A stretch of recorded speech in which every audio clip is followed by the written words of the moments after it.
What do you see as GCP's largest short, interim, and long-range challenges? Uh, the, the short-term ones is maintaining the current business that we have. We've been doing the sheet rubber business for a long time. It's clearly a product that everybody else is getting more comfortable buying with offshore as compared to when we first doing it. So companies that we've worked with over in China are now coming into North America directly. So there's not as much fear in some respects. So that market's being eroded. We've seen some loss of customers. So I think that's one of the short term. The other short term challenges is that the business has cycles to it.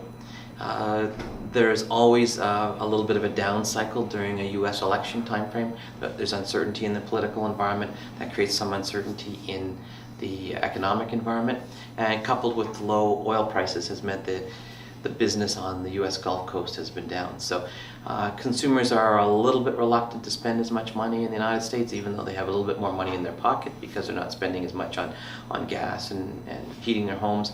But so it's not quite translating into increased sales. So we have a short-term issue with respect to the economy, and the novelty of buying offshore is sort of worn off. Your medium term and long term are the other two parts of that.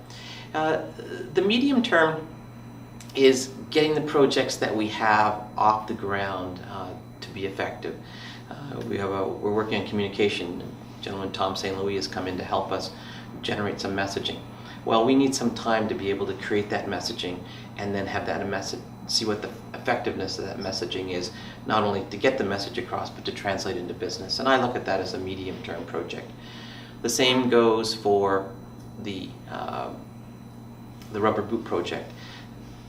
We'd like to be in production sometime in 2017, the latter half of 2017, but there's a lot that has to happen between now and then. So we continue to have to generate our revenues and our margins that we have now. We need to be able to build the company with the additional people and resources while making sure messaging gets better, and then being able to invest in a new business while we're waiting for it to generate returns.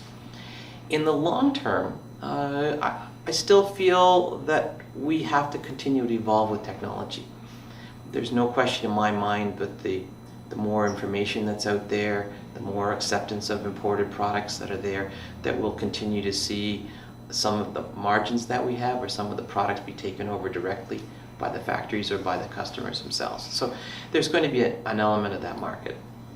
And I think we need to penetrate more businesses. We need to get better at selling to the larger organizations, things we call like the catalog stores and the retailers.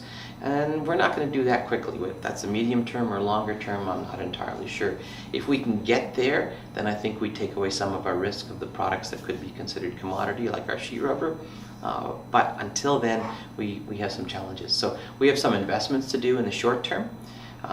And we have to make those investments in light of the fact that we're not going to have the strongest business economy if we want to be able to achieve the short-term and long-term objectives of the company.